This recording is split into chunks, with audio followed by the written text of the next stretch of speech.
क्योंकि मैं एक कार्यकर्ता हूं और मेरे जैसे छोटे से कार्यकर्ताओं को इतना बड़ा दायित्व पार्टी ने दिया है। देखिए, कांग्रेस एक डूबता हुआ जहाज है, इसीलिए आप देखिए कि राहुल गांधी जी जो कांग्रेस के नेता है, उनके इर्द गिर्द जितने युवा नेता थे सब लोग उन पर छोड़कर चले गए। कांग्रेस को डूबता जहाज और राहुल गांधी को हार की वजह बताने वाले बीजेपी प्रदेश अध्यक्ष सीपी जोशी के कंधों पर लोकसभा चुनावों में राजस्थान की 25 सीटों पर बीजेपी के लिए जीत की हैट्रिक लगवाने का जिम्मा है।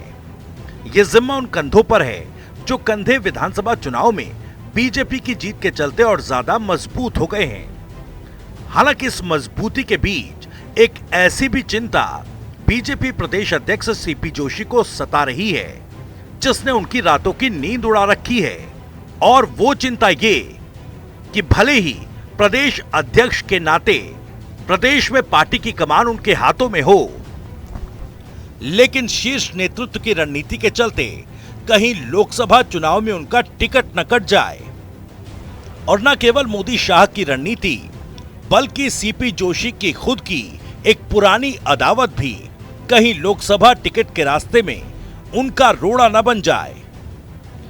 दरअसल चर्चा इस बात की है कि इस बार बीजेपी का शीर्ष नेतृत्व राजस्थान की 25 सीटों में से लगभग 15 सीटों पर कैंडिडेट्स में बदलाव पर विचार कर रहा है। ऐसे में कई सिटिंग एमपीज के टिकटों पर बदलाव की तलवार लटकी हुई है। इसी क्रम में बीजेपी प्रदेश अध्यक्ष भी इस बात को लेकर अभी संशय में हैं कि आखिर उन्हें टिकट मिलेगा या नहीं। अपने चुनावी क्षेत्र चित्तौड़गढ़ पहुंचे सीपी जोशी से जब पत्रकारों ने लोकसभा का चुनाव चित्तौड़गढ़ से लड़ने का सवाल पूछा तो पार्टी के निर्णय की बात कहकर सीपी जोशी ने सवाल से तो पीछा छुड़ा लिया, लेकिन उनका संशय, उनका डर, टिकट पर कंफ्यूजन उनके इस बयान में साफ दिखा।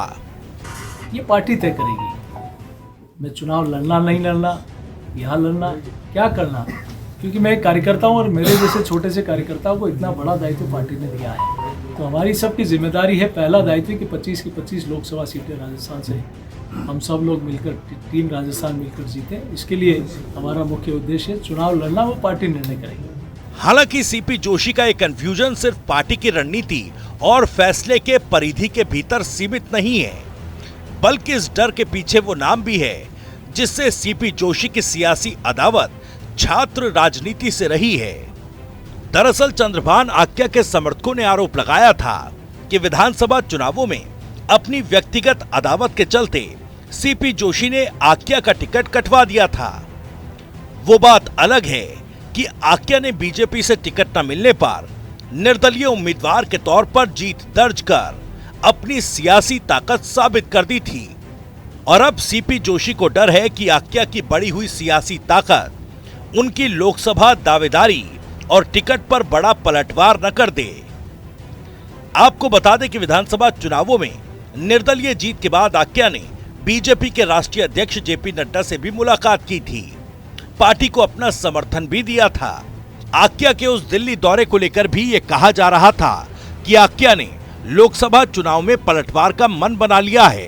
खैर, चंद्रभान आक्या की अदावत और पार्टी की रणनीति के भंवर में फंसे जोशी फिलहाल कांग्रेस और राहुल गांधी पर सियासी हमले कर शीर्ष नेतृत्व के सामने खुद की सियासी सक्रियता को प्रेजेंट करते हुए नजर आए। देखिए, कांग्रेस एक डूबता हुआ जहाज है, ना नीति है, ना नेतृत्व है, ना उनकी नीयत है। इसीलिए आप देखिए कि राहुल गांधी जी जो कांग्रेस के नेता है, उनके इर्द गिर्द जितने युवा नेता थे सब लोग उन पर छोड़कर चले गए, और जहाँ जहाँ यात्रा जाती है, यात्रा निकलने के बाद और लोग उनको पार्टी छोड़कर वो कहीं न कहीं कांग्रेस पार्टी का दामन छोड़ना चाहते हैं। तो इससे स्पष्ट है कि कांग्रेस के ऊपर से जनता का विश्वास उठ चुका है।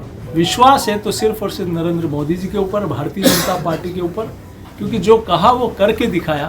खैर, राजस्थान में हुए विधानसभा चुनाव में पार्टी की बदली रणनीति और नए सियासी एक्सपेरिमेंट का अहम हिस्सा रहे सीपी जोशी फिलहाल लोकसभा चुनाव के रूप में नई चुनौती के लिए तैयार हैं। लेकिन चित्तौड़गढ़ के साथ साथ दिल्ली का गणित उनका टिकट का समीकरण न बिगाड़ दे।